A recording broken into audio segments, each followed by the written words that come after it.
Choosing the right location for your homestead or farm will be by far the most important decision you will ever make, because that single decision can be a difference between making it or breaking it. This is especially true if you're planning on getting rural land in order to raise your own animals, sell your produce to other people, in hopes that one day that place can financially support you and your family. And the biggest mistake people do when buying land is that they choose a wrong location. Let me explain why. We all love the idea of living rural, having a nice, quiet life, being your own boss, and living a self-sustainable life that also includes income. Let's be honest, for many of us, it would be a dream to come true. But the farther you go from the main population areas, the more issues it will create. The first of which is having access to a good-sized livestock barn is very important.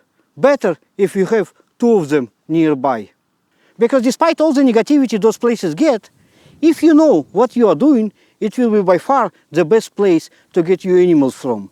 They offer variety for a good price. And I will touch on it a little bit more in a minute, but the reality is the more rural you go, the less chance that you will have access to something like that. And I can give you myself as example.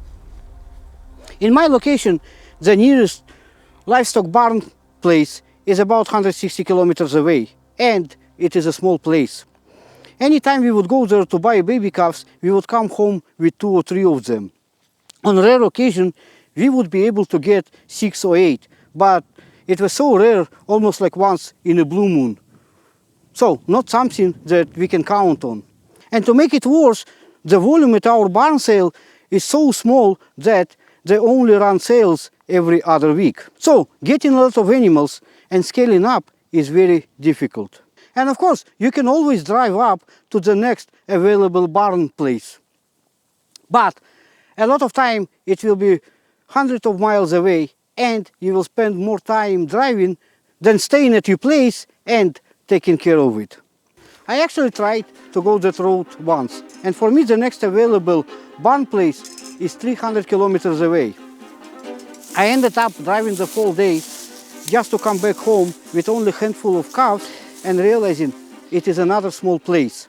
And the road took so long that I had to take a milk replacer with me, stop midway, mix it up, and feed calves right inside the livestock trailer. Got all dirty, wet and stinky, and still had to drive a couple more hours to get home. Now, anywhere you go, there will be other farms. And you can try to get your animals from them. But more often than not, they will ask for a premium price, sometimes as much as a double the price, because those people also try to make an income. And more importantly, they know that you don't have that many options. In my case, I live in a Mennonite predominant area, and when I was shopping around and exploring that option, more often than not, the price that I was quoted was the double the price, which, in my case, is not financially sustainable. So getting your animals from a livestock barn will be by far best option you could potentially have. Which is why it's very important when you choose the place to make sure you have access to something like that. And it's even better if there are few of them nearby. Then there's the other side of it. If you're rural and far away from everything, you might not have as many people to sell your produce to. You might have a decent-sized city an hour away from you, then another smaller one another hour away, and everything in between is small townships. And I guarantee you, you will not be the only one trying to sell what you raise. There is usually always some kind of farmer market, but in small areas, those places usually run limited amount of time and only in summer.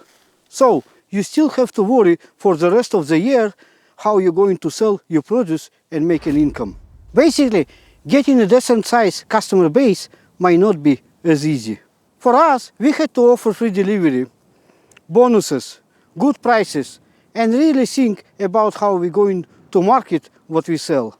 Because don't forget, in small areas, people usually know each other, sometimes for their entire life.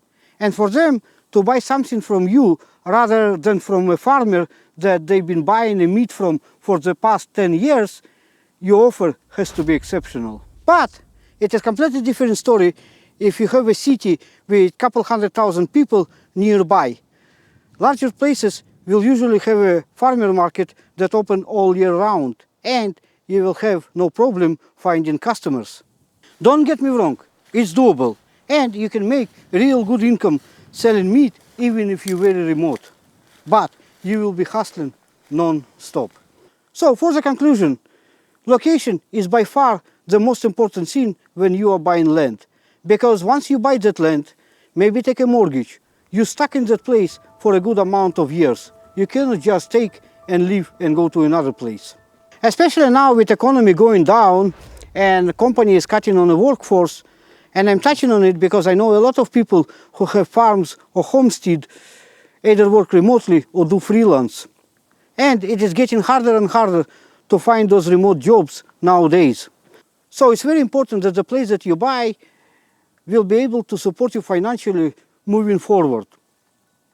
And for that, the location has to be spot on.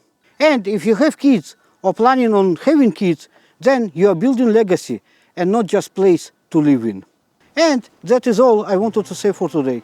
If you like the video, please subscribe, click like and leave me a comment down below. I would really appreciate it. And we will talk very soon again.